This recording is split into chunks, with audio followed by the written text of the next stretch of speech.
আমার থেকে কত ছোট ছোট ছাত্ররা কোঠা আন্দোলনে যোগ দিছে, অনেকে গুলি খেয়ে শহীদও হয়েছে।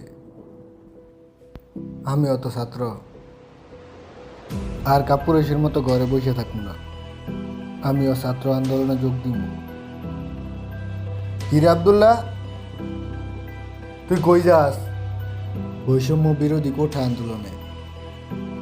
কোঠা আন্দোলন মানে তুই কি দেহস নাই পুলিশের গুলি খেয়ে কতগুলা ছাত্র নিহত হইছে? যদি তোর একটা গুলি লাগে তাহলে আঙ্গ কি হইব?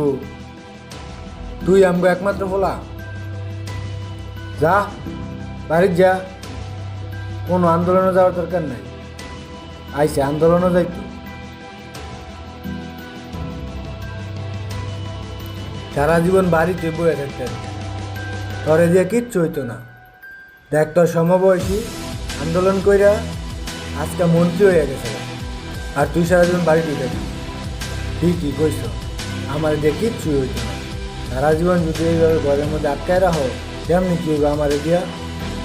ওই দিন তো কোঠা আন্দোলনে যাইতে চাইছিলাম, তুমি দাও নাই। কইস একবার যদি গুলি লাগে তুমি কি হইব? ঠিক ওই কইস রে, আমগই বলেছে তোরা সারা জীবন ঘরে রাখছি। যা, আজকের পর থেকে তোর যে সঠিক মনে হয় তুই সেই করিস, তোরা আর কোনো ভালো কাজে বাধে না।